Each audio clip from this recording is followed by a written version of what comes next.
So this is ServiceNow ticketing system. As help desks or IT administrators who are going to be dealing with tickets, this is what we are actually going to be using if we are to use the ServiceNow platform. Under incidents, we just click on incident and they create new. So when we take create new, let's assume that we had a call from a customer or a client seeking for help.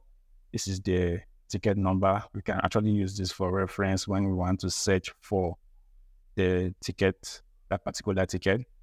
Yeah, we are going to input the caller's name. Let's assume that the caller's name is Chris. Okay, here we have Chris Harris. Let's just choose Chris Harris. And the category, what is the caller calling for? It's calling for inquiry or help, or maybe there was a hardware issue. I just say inquiry. Then we have the subcategory. What in particular is there an application problem or something like that? This is going to be tailored depending on how the organization is set up. So we also have service offering, configuration item. And here we have the channel. So the channel means the medium that was used to reach us. Was it by chat? Was it by email? Was it by phone? Did they call us? So whatever the case, let's assume that they actually called us. So we are going to choose phone. Here we have the state. Let's say it's going to be in progress since it's something that we have not yet resolved. Could be on hold, could be resolved, the ticket could be closed or cancelled. So here's where we have the impact. What is the impact of this issue to the client? It could be low, could be high, could be medium. And whatever we choose here will determine, I think, the priority of handling the ticket. Let's just say it's a low ticket, the urgency is low, and the priority is 5. But let's just say we'll put the impact to medium, and we'll set medium. We see the way their priority is changing, the way which is moderate. Of course, this is going to depend on the documentation or how the company does its own things. Yeah, we're going to have the assignment group. Which group is going to be taking care of this ticket? Is it the IT help desk? Is it the service people? Let's assume that is the IT, or let's assume that is a help desk. Let's assume that is help desk. So who is this ticket going to be assigned to? If I'm the one taking the call, obviously I'm going to put my name in here that maybe I'm the one that I'm going to handle the ticket or something like that. So it's for the reference because there's no name trace under this assignment group of help desk. So whatever the name was, they want to put the name in here. The short description. So what is the problem?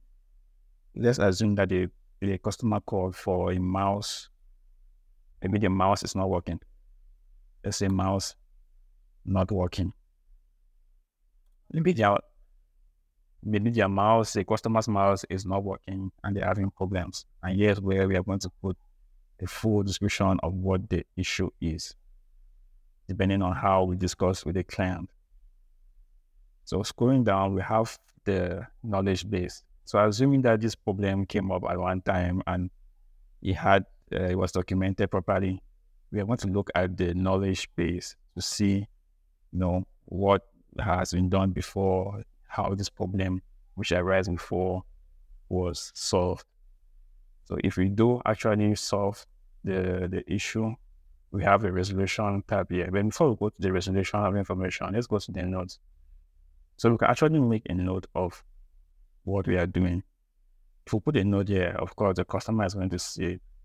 But if we put a note here, this is going to be an internal note for us or whoever it is that we are assigned to work on this ticket. So when we have finished doing it, let's assume that we actually resolved the situation. We can tick this box to put it to the knowledge base to document it so that if this matter or this very particular issue comes up next time, it's going to be easy to find out how it was resolved the previous time. And we can also put a code here. Let's say it was resolved.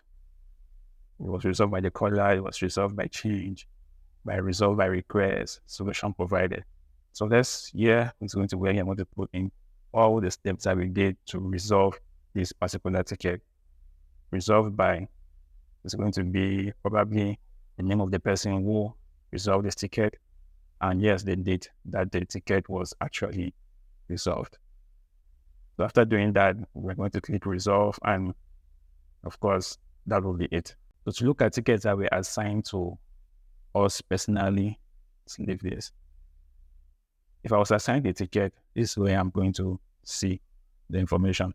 Here's where we see tickets that are actually open. Here's where we see tickets that have not been assigned to anybody. Here's where we see tickets that have been resolved. So let's go to open and unassigned. So this assigned, let's see if we can assign a ticket to somebody. So let's say we are in a situation like this where we have this person who is unable to access a shared folder, but nobody has been assigned this ticket. Okay, so we have to assign this ticket to somebody. So we'll go to the assignment group and let's assign it to somebody in IT, depending on how the structure of the company is. Let's just say incident management. Then we are going to look for a person in incident management inside the incident management group, and of course give them this ticket. Let's say I keep using my name because of course, why not? I'm Chris, by the way. So this is where we're going to put the person's name, and we can change the priority here if we see that it needs to be higher or lower. The description is there, good, and can just update it to assign a ticket to that particular person under this group. So that's how we can assign tickets. I have been playing around with this, and I think there's more to ServiceNow than just ticketing, obviously, but I am involved in, or I'm interested in doing IT administration. So knowing this for the help desk or any other IT processes is very, very critical. Well, see you guys next time.